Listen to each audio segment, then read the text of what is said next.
जय श्री कृष्णा। सभी भक्तों का स्वागत है कृष्णा डिवोशन चैनल पर। आज के वीडियो में हम भीष्म पितामह के द्वारा की गई श्री कृष्ण की स्तुति को श्रवण करेंगे। भीष्म जी ने प्राण त्यागने से पहले भगवान श्री कृष्ण की अद्भुत स्तुति की थी, जो कि श्रीमद् भागवत महापुराण के प्रथम अध्याय के 9वें अध्याय में वर्णित है। तो आइए श्रवण करते हैं श्रीमद् भागवत महापुराण से भीष्म जी का प्राण त्याग करना और श्री कृष्ण की स्तुति करना।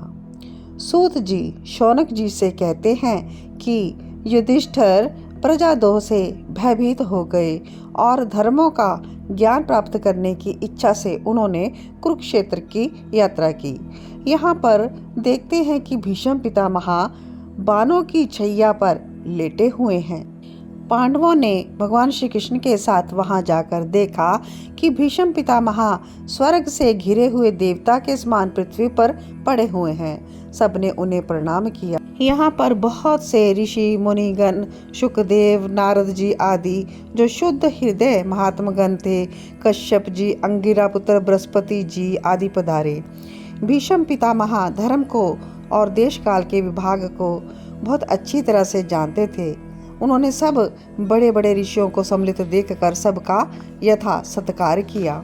भगवान श्री कृष्ण का प्रभाव वो जानते थे, अतः उन्होंने अपनी लीला से मनुष्य का वेश धारण किया और वहीं बैठे हुए जगदीश्वर के रूप में हृदय में विराजमान भगवान श्री कृष्ण की बाहर तथा भीतर दोनों तरफ से पूजा की। भीष्म जी ने कहा कि ये श्री कृष्ण कब क्या करना चाहते हैं, इस बात को कोई नहीं जानता। बड़े बड़े ज्ञानी भी इसे जानने की इच्छा करके मोहित हो जाते हैं। ये श्री कृष्ण साक्षात भगवान हैं। ये सबके आदि कारण और परम पुरुष नारायण हैं। अपनी माया से लोगों को मोहित करते हुए ये यदुवंशियों में छिपकर लीला कर रहे हैं। इनका प्रभाव अत्यंत गूढ़ और रहस्यमय है। इसको केवल भगवान शंकर, देवऋषि नारद और स्वयं भगवान कपिल ही जानते हैं। लेकिन तुम अपना मेरा भाई, प्रिय मित्र, सबका बड़ा हितु जिसे मानते हो और जिसको सारथी तक बनाने में संकोच नहीं किया, वे स्वयं परमात्मा हैं। इन सर्व आत्मा, समदर्शी, अद्वितीय, अहंकार रहित और निष्पाप परमात्मा में उन ऊंचे नीचे कार्यों के कारण कभी किसी प्रकार विषमता नहीं होती। हे युधिष्ठिर, इस प्रकार सर्वत्र सम होने पर भी देखो तो सही, ये अपने अनन्य प्रेमी भक्तों पर कितनी कृपा करते हैं। यही कारण है ऐसे समय में जबकि मैं अपने प्राणों का त्याग करने जा रहा हूँ, इन भगवान श्री कृष्ण ने मुझे साक्षात दर्शन दिए हैं। भगवत परायण योगी पुरुष भक्ति भाव से इनमें अपना मन लगाकर और वाणी से इनके नाम का संकीर्तन करते हुए जो शरीर का त्याग करते हैं, वह कामनाओं से तथा कर्म के बंधनों से छूट जाते हैं। यही श्री कृष्ण भगवान अपने प्रसन्न मुख और रक्त कमल के समान अरुण नेत्रों से उलसित मुख वाले चतुर्भुज रूप से, जिसका और लोगों को केवल ध्यान में ही दर्शन होता है, वह तब तक यहीं स्थित रहकर प्रतीक्षा करें जब तक मैं इस शरीर का त्याग ना कर दूं। सूत जी कहते हैं कि युधिष्ठिर ने उनकी यह बात सुनकर बाणों की छैया पर सोए हुए भीष्म पितामह से बहुत से ऋषियों के सामने ही नाना प्रकार के धर्मों के संबंध में अनेक रहस्यों को पूछा।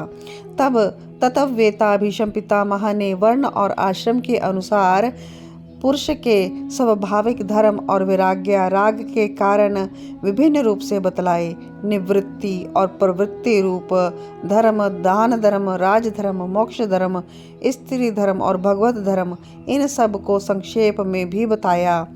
हे शौनक जी, इनके साथ ही धर्म, अर्थ, काम और मोक्ष, इन चारों पुरुषार्थों का और इनकी प्राप्ति के साधनों के अनेक उपाख्यान और इतिहास सुनाते हुए उन्होंने विभागशः वर्णन किया।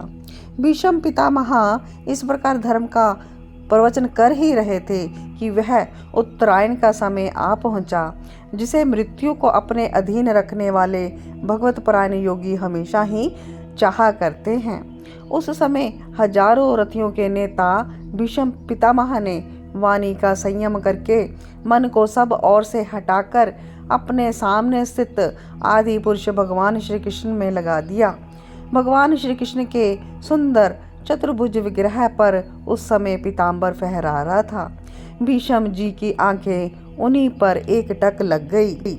उनको शास्त्रों की चोट से जो पीड़ा हो रही थी वह भगवान के दर्शन मात्र से ही तुरंत दूर हो गई तथा भगवान की विशुद्ध धारणा से उनके कुछ अशुभ शेष थे वे भी नष्ट हो गए। अब शरीर छोड़ने के समय उन्होंने अपनी समस्त इंद्रियों की वृत्ति विलास को रोक दिया और बड़े प्रेम से भगवान की स्तुति की। भीष्म जी ने कहा कि अब मृत्यु के समय मैं अपनी यह बुद्धि जो अनेक प्रकार के साधनों का अनुष्ठान करने से अत्यंत शुद्ध और कामना रहित हो गई है, हे यदुवंश श्रोमणि अनंत भगवान श्री कृष्ण, मैं आपके चरणों में समर्पित करता हूँ, जो सदा सर्वदा अपने आनंदमय स्वरूप में स्थित रहते हुए भी कभी विहार करने की, लीला करने की इच्छा से प्रकृति को स्वीकार कर लेते हैं, जिससे यह सृष्टि परंपरा चलती है। जिनका शरीर त्रिभुवन सुंदर श्याम तमाल के समान सांवला है, जिस पर सूर्य रश्मियों के समान श्रेष्ठ पीताम्बर लहराता रहता है और कमल सदृश मुख पर घुंघराली अलके लटकती रहती हैं, उन अर्जुन सखा श्री कृष्ण में मेरी निष्कपट प्रीति हो। मुझे युद्ध के समय उनकी यह विलक्षण छवि याद आती है। उनके मुख पर लहराते हुए घुंघराले बाल घोड़ों की टाप की धूल से मटमैले हो गए थे और पसीने की छोटी छोटी बूंदें शोभामान हो रही थी। मैं अपने तीखे बाणों से उनकी त्वचा को भींद रहा था। उन सुंदर कवचित मंडल भगवान श्री कृष्ण के प्रति मेरा शरीर, अंतःकरण और आत्मा समर्पित हो जाएं। अपने मित्र अर्जुन की बात सुनकर जो तुरंत ही पांडव सेना और कौरव सेना के बीच में अपना रथ लेकर आ गए और वहां स्थित होकर जिन्होंने अपनी दृष्टि से ही शत्रु पक्ष के सैनिकों की आयु छीन ली, उन पार्थ सखा भगवान श्री कृष्ण में मेरी परम प्रीति हो। अर्जुन ने जब दूर से कौरवों की सेना के मुखिया हम लोगों को देखा तो वह पाप समझकर अपने स्वजनों के वध से विमुख हो गया।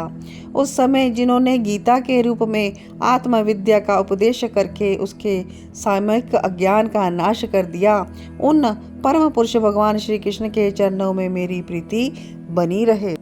मैंने प्रतिज्ञा कर ली थी कि मैं श्री कृष्ण को शस्त्र ग्रहण कराकर छोड़ूंगा। उसे सत्या और ऊंची करने के लिए उन्होंने अपनी शस्त्र ग्रहण ना करने की प्रतिज्ञा भी तोड़ दी। उस समय वे रथ से नीचे कूद पड़े और सिंह जैसे हाथी को मारने के लिए टूट पड़ता है, वैसे ही रथ का पहिया लेकर वो मुझ पर झपट पड़े। उस समय वे इतने वेग से दौड़े कि उनके कंधे का दुपट्टा गिर गया और पृथ्वी भी कांपने लगी। मुझ आतताई ने तीखे बाण मारकर उनके शरीर का कवच तोड़ डाला था, जिससे उनका सारा शरीर लहूलुहान हो रहा था। अर्जुन के रोकने पर भी वे बलपूर्वक मुझे मारने के लिए मेरी ओर दौड़े आ रहे थे। वे ही भगवान श्री कृष्ण जो ऐसा करते हुए भी मेरे प्रति अनुग्रह और भक्त वत्सल से पूर्ण थे। मेरी एकमात्र वही गति हो, वही मेरे आश्रय हो। अर्जुन के रथ की रक्षा में सावधान जिन श्री कृष्ण के बाएं हाथ में घोड़ों की लगाम थी और दाहिने हाथ में चाबुक, इन दोनों की शोभा से उस समय उनकी अपूर्व छवि सी बन गई थी। महाभारत युद्ध में मरने वाले वीर जिनकी इस छवि का दर्शन करते रहने के कारण सारूप्य नामक मोक्ष को प्राप्त हो गए थे, उन्हीं पार्थ सारथी भगवान श्री कृष्ण में मुझ मरणासन की परम प्रीति हो। जिनकी लटकीली सुंदर चाल, हाव भाव युक्त चेष्टाएं, मधुर मुस्कान और प्रेम भरी चितवन से अत्यंत गोपियां रास लीला में उनके अंतर्धान हो जाने पर प्रेम उन्माद से मतवाली होकर जिनकी लीलाओं का अनुकरण करके तन्मय हो गई थी, उन्हीं भगवान श्री कृष्ण में मेरा प्रेम हो। जिस समय युधिष्ठिर का राजसूय यज्ञ हो रहा था, मुनियों बड़े बड़े राजाओं से भरी हुई सभा में सबसे पहले सबकी ओर से इन्हीं सबके दर्शनीय भगवान श्री कृष्ण की मेरी आंखों के सामने ही पूजा हुई थी। वे ही सबके आत्मा प्रभु आज इस समय मृत्यु के सामने मेरे सामने खड़े हैं। जैसे एक ही सूर्य अनेक आंखों से अनेक रूपों में दिखते हैं, वैसे ही अजन्मा भगवान श्री कृष्ण अपने ही द्वारा रचित अनेक शरीरधारियों के हृदय में अनेक रूप से जान पड़ते हैं। वास्तव में वो एक ही हैं, लेकिन सबके हृदय में विराजमान हैं। उन्हीं इन भगवान श्री कृष्ण में मैं भेद भ्रम से रहित होकर प्राप्त हो गया हूँ। सूत जी कहते हैं कि इस प्रकार भीष्म पितामह ने मन, वाणी और दृष्टि की वृत्तियों से आत्म स्वरूप भगवान श्री कृष्ण में अपने आप को लीन कर दिया। उनके प्राण वहीं विलीन हो गए और वे शांत हो गए। उन्हें अनंत ब्रह्म में लीन जानकर सब लोग जो वहाँ पर खड़े थे वैसे ही चुप हो गए, और दिन के बीत जाने पर पक्षियों का कलरव जैसे शांत हो जाता है, ऐसे ही सब शांत हो गए। उस समय देवता और मनुष्य नगारे बजाने लगे। साधु स्वभाव के राजा प्रशंसा करने लगे। आकाश से देवता पुष्पों की वर्षा करने लगे। सूत जी कहते हैं कि हे शौनक जी, युधिष्ठिर ने उनके मृत शरीर की अंत्येष्टि क्रिया कराई और कुछ समय के लिए वे शोकमगन हो गए। उस समय मुनियों ने बड़े आनंद से भगवान श्री कृष्ण की उनके रहस्यमय नाम ले लेकर स्तुति की। इसके पश्चात अपने हृदयों को श्री कृष्ण में बनाकर वे अपने अपने आश्रमों को लौट गए।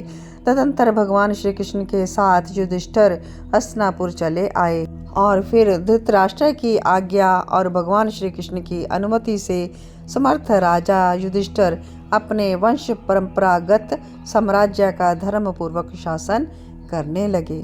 इति श्रीमद्भागवते महापुराणे पारमहंस्यां संहितानां प्रथमस्कन्धे युधिष्ठिरराज्य परलोभो नाम नवमोऽध्यायः सम्पूर्णम्। ओम श्री कृष्णार्पणमस्तु। ओम श्री कृष्णार्पणमस्तु। श्री कृष्णार्पणमस्तु।